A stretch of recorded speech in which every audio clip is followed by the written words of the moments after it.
My name is Doris Sherwood, and I've lived in Dorchester for about, 50 years or so.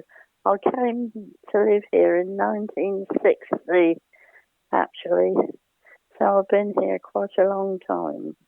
What was it that brought you to Dorchester? Well, it was through Eric, really, because he worked at the atomic energy establishment just outside Reading, and he used to do, lots of experiments and things.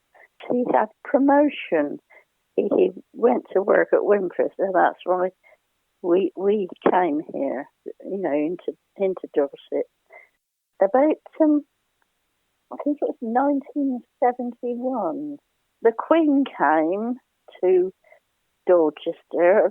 Have you heard of it? I have. Other people have told me. Yeah. Tell me about your experience. Well, she came to look at Pembury.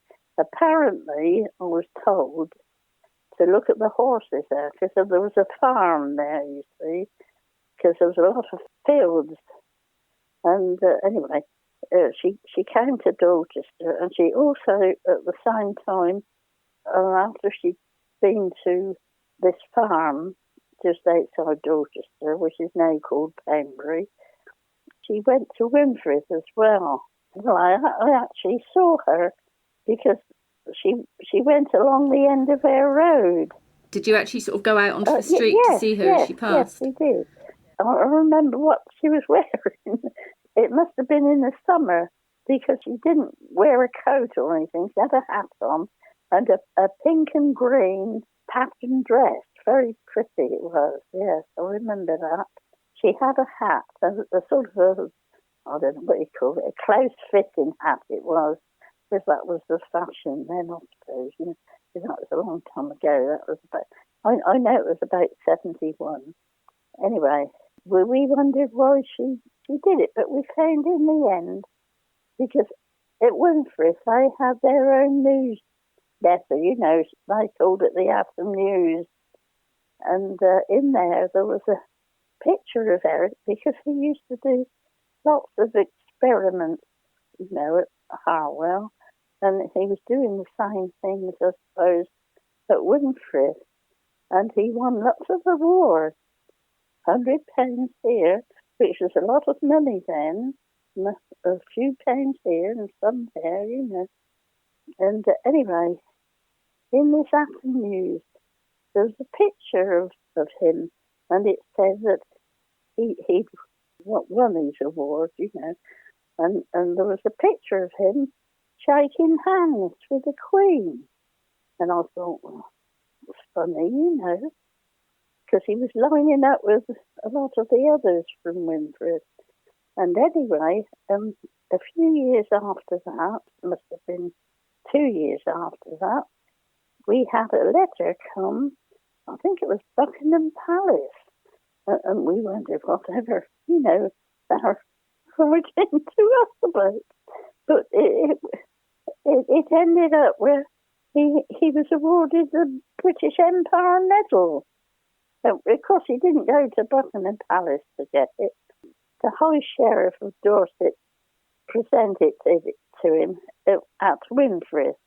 And we went to Windrose with my 3 daughters and some friends. We were allowed so many, And he was awarded this medal. And we had to go to Windrose to pick it up from the Sheriff of Dorset.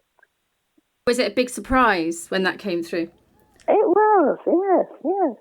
And I remember my youngest daughter, she must have been only about 6 or 7, and she said, Mummy, is his horse outside? I said, why do you ask?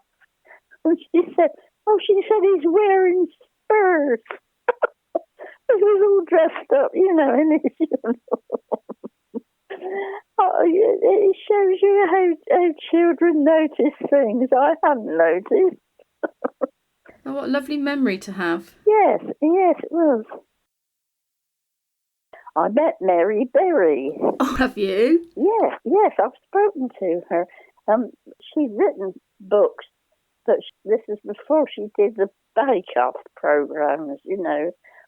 And my youngest daughter, she said to me, she said, we're going to Pembury. Mary Berry's going to be there, and we're going to have a little lunch. And I think Mary Berry was involved with some children's charity. I don't know which charity it was. But anyway, you know, she was signing books that she'd written. I've got lots of her books. And we took her books for her to sign.